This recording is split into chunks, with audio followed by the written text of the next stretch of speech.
ऋषि अगस्त्य द्वारा समुद्र पी लेने की कथा हिंदू धर्म ग्रंथों में वर्णित एक प्रसिद्ध प्रसंग है, जो उनके अद्भुत तप, शक्ति और धैर्य को दर्शाता है।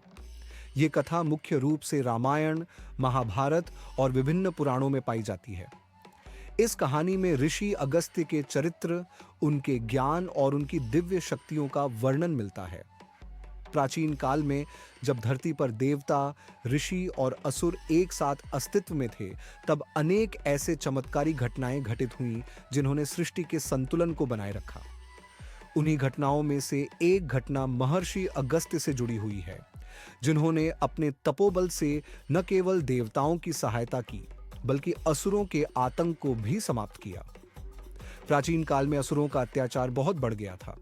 वे लगातार देवताओं को परास्त कर स्वर्गलोक पर अधिकार जमाने का प्रयास करते रहते थे। असुरों का एक समूह समुद्र के भीतर छिपकर अपनी शक्ति बढ़ा रहा था।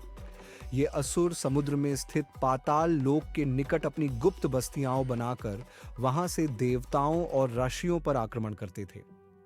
जब भी देवता या मनुष्य इन असुरों से युद्ध करने का प्रयास करते, वे समुद्र में छिप जाते और बच निकलते। भारतीय पौराणिक कथाओं में ऋषि अगस्त्य का विशेष स्थान है। वे अपनी अपार तपस्या, ज्ञान और अद्वितीय शक्तियों के लिए प्रसिद्ध हैं। उनकी दिव्यता के अनेक प्रसंग मिलते हैं, जिनमें से एक है उनका समुद्र पान करना। यह घटना तब घटित हुई जब कालकेय नामक दैत्यों ने समुद्र में आश्रय लेकर देवताओं और ऋषियों पर अत्याचार करना शुरू कर दिया। इस समस्या का समाधान ऋषि अगस्त्य ने अपने अलौकिक सामर्थ्य से किया। ऋषि वशिष्ठ चिंतित स्वर में, हे प्रभु, ये दैत्य हमारे यज्ञों को नष्ट कर रहे हैं। यदि यह चलता रहा तो संपूर्ण धर्म की हानि हो जाएगी। इंद्रदेव चिंतित स्वर में कहते हैं, असुरों का आतंक बढ़ता जा रहा है। वे समुद्र में छिपकर हमारी हर योजना को विफल कर रहे हैं। अब क्या किया जाए? वरुण देव गंभीर स्वर में कहते हैं, हमारा समुद्र ही अब उनका सबसे बड़ा आश्रय बन गया है। जब तक यह जलराशि बनी रहेगी, तब तक वे पकड़े नहीं जाएंगे। अग्निदेव कहते हैं, हमें कोई ऐसा उपाय करना होगा जिससे यह जल सूख जाए, ताकि असुरों का अंत हो सके। असुरों का आतंक बढ़ता जा रहा है। वे समुद्र में छिपकर हमारी हर योजना को विफल कर रहे हैं। अब क्या किया जाए? तभी नारद मुनि सभा में प्रकट होते हैं और कहते हैं, देवराज, इस समस्या का एक ही समाधान है। महर्षि अगस्त्य, केवल वे ही इस संकट को समाप्त कर सकते हैं। सभी देवता एक मत होकर आशे अगस्त्य के पास जाने का निश्चय करते हैं। देवताओं का समूह आकाश से उतरता है और आश्रम में प्रवेश करता है। महर्षि अगस्त्य ध्यान में लीन हैं।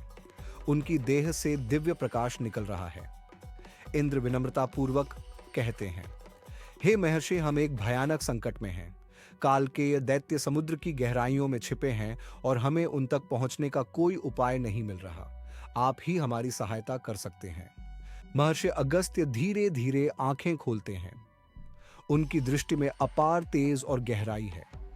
कुछ क्षण मौन रहने के बाद वे गंभीर स्वर में कहते हैं, यदि यह संकट धर्म और ऋषि मुनियों के कल्याण के विरुद्ध है, तो मैं अवश्य सहायता करूंगा।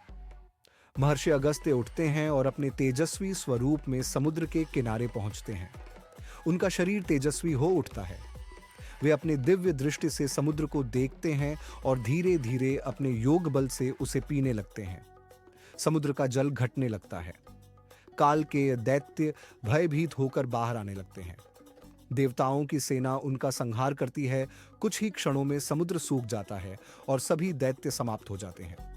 देवता महर्षि अगस्त्य को प्रणाम करते हैं। इंद्र आभार स्वर में कहते हैं, हे महर्षि, आपने संपूर्ण ब्रह्मांड को एक भयावह संकट से बचा लिया। हम सदा आपके आरणी रहेंगे।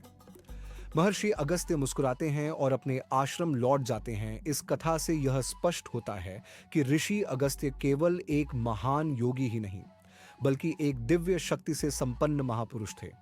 उनके ज्ञान और तपोबल से असंभव कार्य भी संभव हो जाते थे। उन्होंने न केवल देवताओं की सहायता की, बल्कि धर्म की रक्षा भी की। धर्म और सत्य की रक्षा के लिए महान शक्तियां भी प्रयासरत रहती हैं।